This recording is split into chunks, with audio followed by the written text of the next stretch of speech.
Welcome to the deep dive. Today, we are fully plugged into the DRS zone, getting straight into the thick of it with the Mexican Grand Prix Free Practice 1. And wow, what a circuit to kick things off, the Autódromo Hermanos Rodríguez. I mean, it just throws everything at you. Oh, absolutely. You've got that crazy high altitude, right? The air's thin, downforce is just hard to come by. And the track surface is always dusty, especially early on. Plus that massive straight, what is it, 1.3 kilometers? Yeah. Takes serious commitment. It's a monster. And look, our mission today in this deep dive is pretty critical. We've got to sift through a whole lot of noise. Because this FP1 session, structurally, it was a bit odd. We had 9 reserve drivers out there. 9. That's nearly half the grid swapping seats. Usually means the data's all over the place. Exactly. But even with all that going on, the timing sheet still screamed one massive headline. The big names, the championship contenders, they were under some serious pressure from the next generation. And, leading the way, a Ferrari. LECLERC. But only just. Okay, let's make sense of this leaderboard because, honestly, it looks a bit ridiculous. When the flag dropped, LECLERC was P1, yeah. 1.18.380, but breathing right down his neck, just a tenth back. KIMI Antonelli. Antonelli, a driver not even on the grid yet. I know. And then NICO HULKENBERG in P3. It's not your typical Friday morning timesheet, is it? Not at all. And the Antonelli factor here, it's technically fascinating, isn't it? He's the Mercedes Junior, obviously tearing things up below F1. But P2 isn't just about one fast lap. You got to remember, Mexico City, the altitude. It messes with everything. Engine maps, aero balance. Like getting the setup right straight out of the box is tough. It really is. So for him to nail it like that, putting himself ahead of, well, most of the established guys, it points to 2 things. 1, incredible raw talent, obviously. But 2, and this is crucial, it suggests really outstanding preparation. Simulator work must have been spot on. So you're saying that kind of prep, nailing the setup on a tricky track first time. Most reserves just don't get that opportunity or time. Pretty much. The thin air, you're running maximum wing just to get some downforce back, but then you bleed time on that huge straight. Antonelli somehow found that balance, like, immediately. It's a seriously impressive pace. Hard to ignore when you think about Mercedes' future plans. Definitely one to watch. Yeah. And speaking of future talent, just throwing down the gauntlet, Red Bull's young gun, ARVID LINDBLAD, he was in Max Verstappen's car, remember, and bangs in a P5 time. Brilliant. Yeah, that was another eye-opener. And here's where it gets, well, awkward maybe. For Red Bull, anyway. LINDBLAD's final time. Quicker than YUKI TSUNODA, the official driver in the other car. Yeah. Now, we need a bit of context here, obviously. But you can't deny, optically, it doesn't look great for TSUNODA. Not great at all. He finished P8, right? 3 spots behind the F2 driver who jumped in the sister car. Now, okay, TSUNODA was probably on a different run plan. Higher fuel, maybe. Long-run pace checks. Older tires. You know, FP1 comparisons are rarely direct. Sure. But the visual is stark, isn't it? You've got a driver, YUKI, whose seat renewal is still technically pending confirmation, and the next kid in line jumps in the other car and immediately goes faster. That puts a massive spotlight on him. It does. The clock might not be, immediately ticking on TSUNODA based on one session, but the stopwatch talks, and it was loud today. Yeah. Look, we shouldn't overreact, but the teams, they see the sector times, they compare the data on similar tires.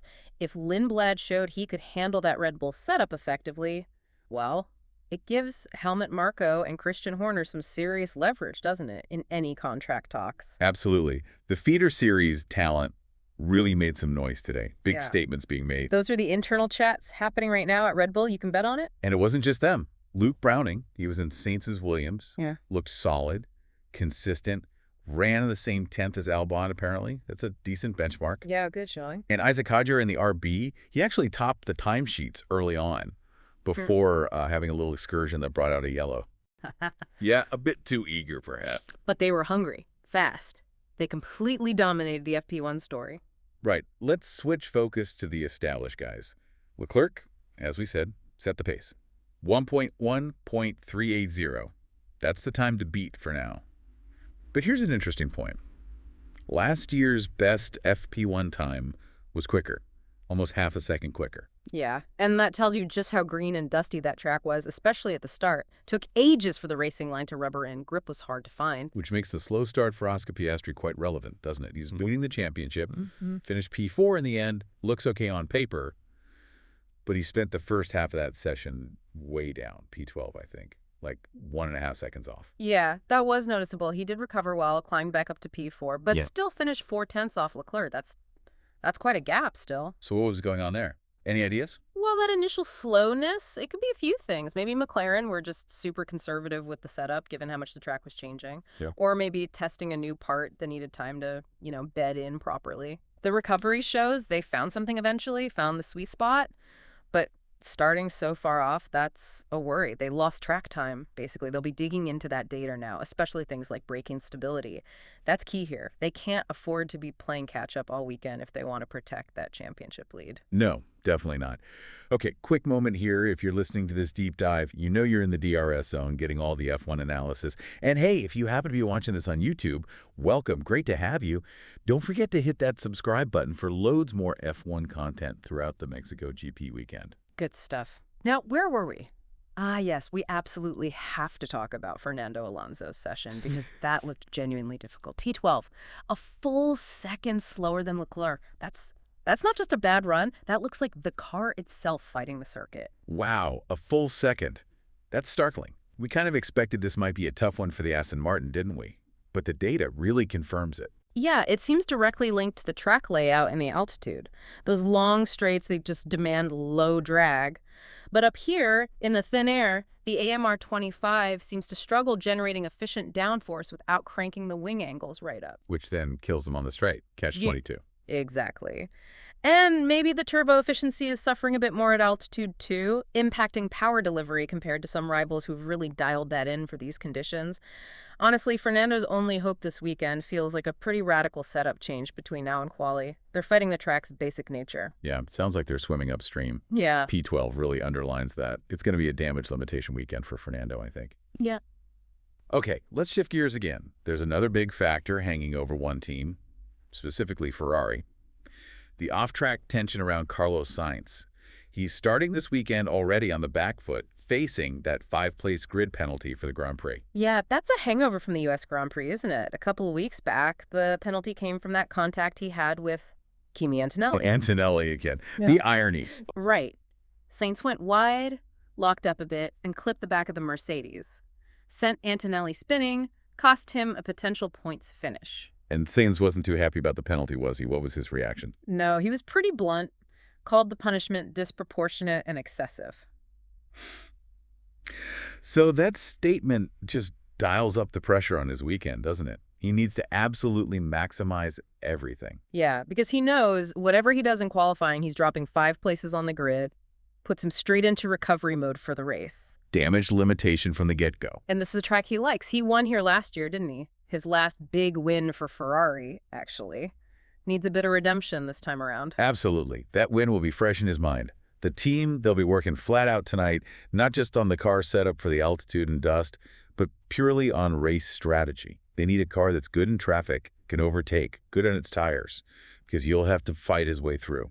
Even though he didn't run FP1 himself, the data from Browning in his car is still vital, right? Oh, definitely. Every bit of data helps fine-tune that race setup they'll need to overcome that penalty. The pressure's on him to prove that penalty really was excessive. #TechChatJabDoptro. So, wrapping this all up, what does this chaotic FP1 mean for you, listening or watching, as we head into the rest of the Mexican Grand Prix weekend? Well, it was a bit of a seismic session, wasn't it? A really clear signal from the rising rookie talent. Antonelli, LINDBLAD, they put real measurable pressure on some big names. Yeah. And you see teams battling not just the dirty track, but the fundamental physics of racing at altitude. Some, like Aston Martin, clearly finding it tougher than others with their aero package. And I think this session gives us a fascinating glimpse into the F1 driver market's near future. You see these rookies performing exceptionally well right out of the box. Then you see established drivers like TSUNODA maybe feeling the heat, or Alonso battling his car's limitations. It makes you ask, how quickly can the regular drivers reassert themselves this weekend? And maybe more broadly, what does this immediate readiness from the feeder series talent really say about the depth and quality of drivers coming through right now? That's the big question this FP1 leaves us chewing on. An excellent point to ponder. What an absolutely fantastic deep dive into a truly unpredictable start to the Mexican GP weekend. Right, make sure you don't miss any of our analysis as the qualifying and race action unfolds. Hit subscribe, follow the DRS Zone wherever you get your podcast or on YouTube. We'll catch you next time.